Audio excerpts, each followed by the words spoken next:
I did a video just a little bit earlier for one of my friends that we've been really spending a lot of time on his golf swing, and he's a really good player. And I demonstrated it with this 30-pound kettlebell. Now, I'm going to do this exercise with 30 pounds. You can do it with 20, 10, or even no heavy weight really at all if you just have something that you can hang on to and pretty much extend your arms down in front of you. So, for explanation purposes, when I take my golfing posture and I use a little bit of weight, like this kettlebell, I can really let my arms hang very free. And the nice thing about that is it creates the most perfect pendulum. So I don't have any of this upward extension when I'm trying to do this. It really just allows everything to hang straight down. So now you'll see if I change my posture, that would change the angle of my club. And if I had a longer club like my driver, I'd stand more like this. And if I had a shorter club and I was bending more, which for explanation purposes, let's pretend like we have maybe a 9-iron or an 8-iron in our hands and we're going to bend. What I would try to do is start with a shorter club or a mid-range club first to get this bend down, and here's the reason why.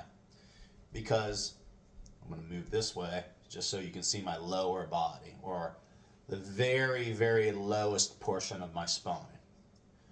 So by stretching this out and really freely letting everything hang and getting into my golf posture, I can start to feel some interesting things, even just by holding this position. I haven't even swung yet.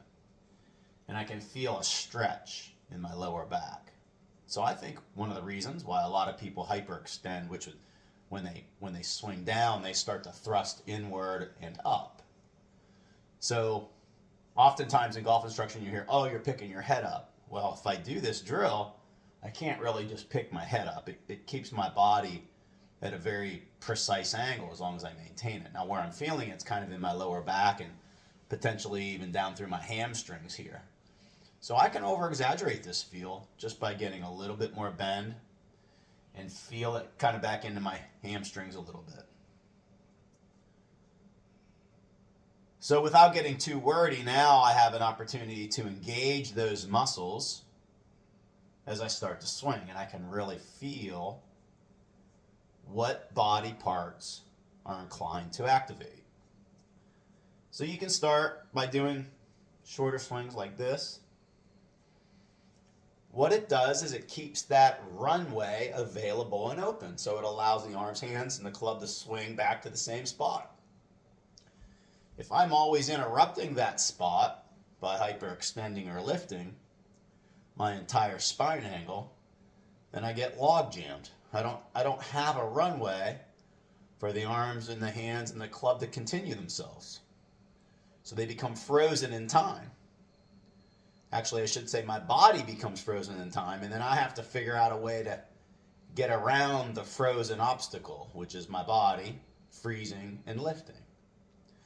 When my body stays more down, I can start to get my legs and my hips and my core energized. So what does it look like my head's doing now? Going up or staying down? So as I activate my body parts from a swing perspective, I really don't get a head lift. I get a body down, I get my body staying in the shot, and it might actually look a little bit like my head lowers because my body is shifting and it's going to start to want to turn because I'm doing the appropriate motions with my body first. So that's why, if anything, through golf instruction, I'm more of, okay, well, what is the body doing first? It's kind of like saying the engine pulls the train, the caboose doesn't pull the train. So the body's kind of the primary engine. And if I can allow the body to stay in a good position and operate and run, then the arms and the hands and the club should follow along.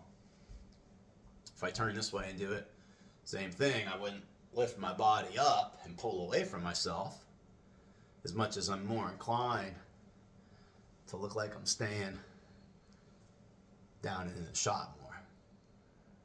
So this is a fantastic way to really feel all of that without hitting a golf ball or, you know, trying to force a golf shot. It's really more just an exercise to get the body running the right way.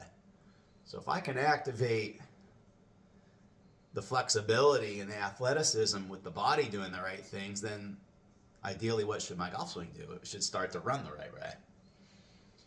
Okay, so I don't know how long this video is, but I hope that the understanding of some of that description will help everybody get a little bit better in their swing. But see, if I take that weight away now, I can really just freely, now it's really easy. It just becomes a lot easier because I don't have that weight involved. All right, I hope that helps everybody.